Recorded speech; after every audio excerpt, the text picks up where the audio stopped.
Welcome to AP today news. స్థానిక నాయకత్వాన్ని బలపరిచి ఒక అవకాశం కల్పించండి. మీలో ఒక్కడిగా ఉంటూ సేవ చేసుకుంటానని పాతపట్నం నియోజకవర్గం ఎన్డీఏ కూటమి అభ్యర్థి మామిడి గోవిందరావు ప్రజలకు విజ్ఞప్తి చేశారు.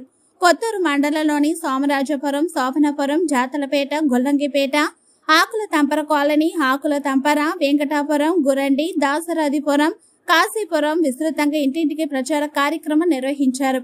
ఆ గ్రామాల ప్రజలు మామిడి గోవిందరావుకి బ్రహ్మరథం పట్టారు. ఈ సందర్భంగా ఎంజీఆర్ మాట్లాడుతూ, ఇప్పుడున్న స్థానికేతర నాయకుల పాలన వలన చాలా నష్టపోయామని, మీలో ఒకరినైనా నన్ను గెలిపిస్తే ఎల్లవేళలా మీ అందరికి అందుబాటులో ఉంటానని ప్రజలకు విన్నవించారు. అలాగే కింజరపు రామ్మోహన్ నాయుడు ఎంపీగా, ఎమ్మెల్యేగా నాకు అత్యధిక మెజార్టీతో గెలిపించాలని కోరారు.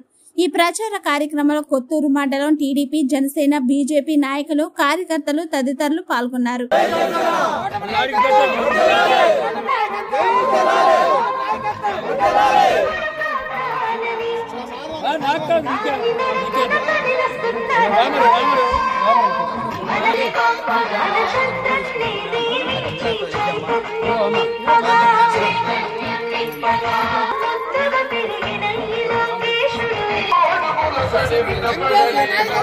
వర్ధిల్లాలి